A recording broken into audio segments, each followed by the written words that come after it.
But our next guest is pro-Brexit. That's right. And she is kind enough to join us. She's the author of the book Rude, which you can get online at Amazon.com. Katie Hopkins, Hello, good morning. Katie.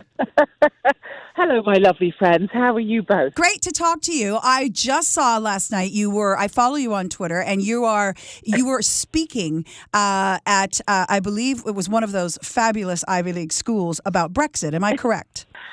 You're so right. Well, I'm actually on my way there now. So as I speak to you, for your listeners, I'm stood outside the Houses of Parliament. I'm in the heart of London, and in a moment I'm going to Westminster School to speak to 300 very privileged children there. Yes. Okay, so let's talk about Brexit. Why do the artists and poets and all of those beatniks, why do they not like it on that side of my family? And why do you like it?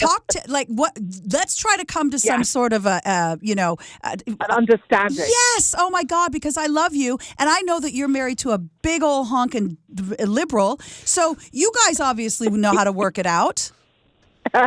Yes. So all of your family, all of your artists, all of your friends that are kind of, anti-Brexit, that would be typical of the London scene as well. So people that consider themselves to be hugely liberal, people that consider themselves to be educated and somewhat elite in the sense that they are, superbly academic, they would say, we must remain, we love everybody, we welcome all migrants, we want to hug a refugee because I'm an artist, therefore I'm a lefty, therefore I want to remain in the EU. Whereas sensible people like myself... Oh, this argument's going so well. Jonathan Hunky Phillips sat to your right. Yes.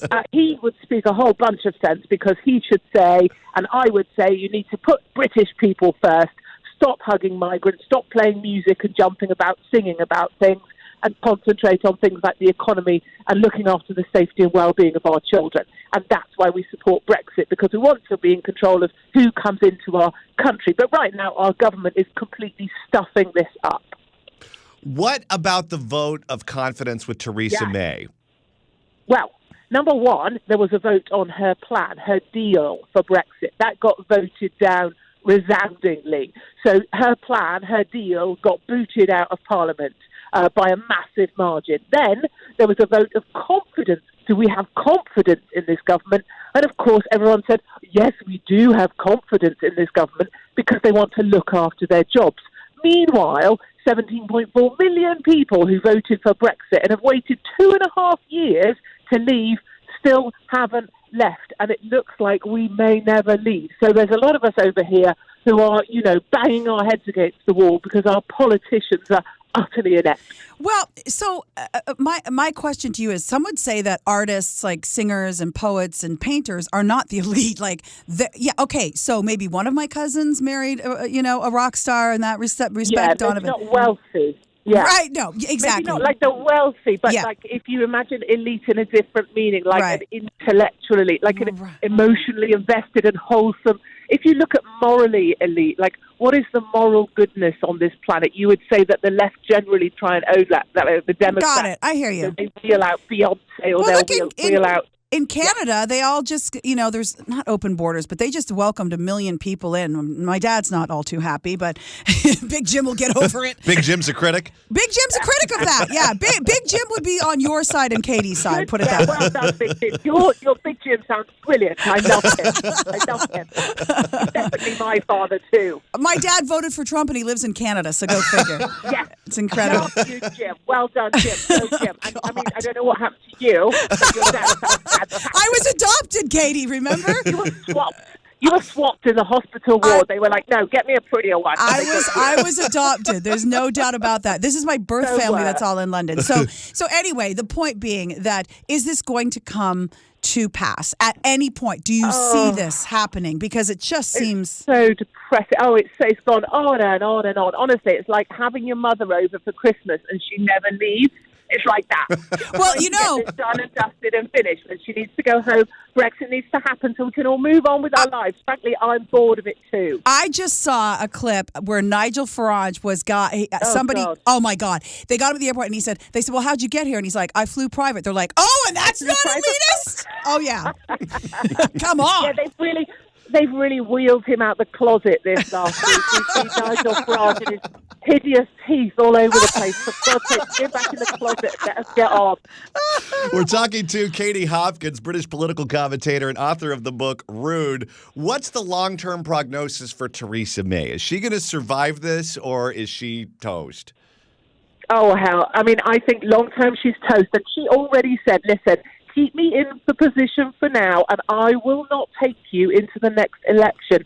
So she already had to save her soul by saying, I promise I will resign when this is over. And so she's definitely toast. But meanwhile, she's clinging on like a burglar on the top of the cliff, holding on with one hand with an itchy ass. She just will not let go. I mean, it's a marvel. I have to say on Twitter yesterday, you've got to admire the woman. Like, you've got to commend it. She's been attacked on all sides. She looks about 185, and she's still living. Come on, look at Trump. He's not looking so great. He looks like an orangutan. I mean, come on. I mean, who cares what they look like? I don't care what they look like. You're out of the will. Listen. You are out of the will, Delta. They just need to do their jobs. I mean, my God, we had Pierre Trudeau up in Canada. People loved him, hated him, whatever. I mean, he had buck teeth. They said he was the most charismatic man. I said, you got to be kidding me. You look like Austin Powers. You look like a little bit. He had British teeth. I'm not going to lie. No, come on. I don't care. We can go off about looks. None of them look so great to me. But the job frequently ages people. You look at a picture of any president or prime minister before they started, and then true. When they're kicked out or when it's over. That's so true. You know that do you think Trump will go gray? He will never let him. Huh? Theresa, you know the 10-year challenge on Facebook now? Yeah, well, Theresa May is doing that on a daily basis. Like, she gets 10 years older every goddamn day she comes out with number 10. You know who just posted that? Was Rachel Dolezal. Oh, was she white in her 10-year challenge? Yeah. Did she really do that? Yeah. So she's black in one and white in the other. She's got balls. That woman's got balls. She probably posted Meghan Markle. Oh, yeah. What's going on? Somebody called her fat over there across the pond, I saw. Oh, yeah. It was brilliant. It was brilliant. So I cannot stand Meghan Markle. Why? Oh, my God. I love her. God. Why? Oh, my God. She's so phony. I love her. And she walks around like, those women who are pregnant, like 85 months pregnant when they're only 2 months pregnant. That was me. I was an elephant. Yeah. Yeah, I bet you were. I was. You're such a drama queen. Massive. You're such a drama queen. I was not a drama queen, but I love her. I think she's beautiful, and they seem like they're in love, Is he going to cheat on her? Oh, my God. Oh, with God, Katie. I hope so. Oh, stop it. Imagine what that baby's going to look like. Gorgeous. Your baby's not the best of the best. Oh, come on. She's half black. She's half black. She's so hot. Half black and ginger. What's going to happen? Oh, it's going to be so beautiful. Half black kids are stunning. Look at her. She's one of the most beautiful women. Give it up. Give it up. God, you are so freaking evil, Katie. I swear to God, you are evil. That's why we love you. Hard. I practice hard. All right, Katie, we got to run, but thank you so much for stopping by on this very busy day. Bye-bye. Bye, Katie Hopkins, everyone, author of the book Rude. If you're not following her on Twitter, you should. She is something, isn't she? KT Hopkins on Twitter. I love Katie Hopkins. Katie, very funny she lady. does not hold back. She does not.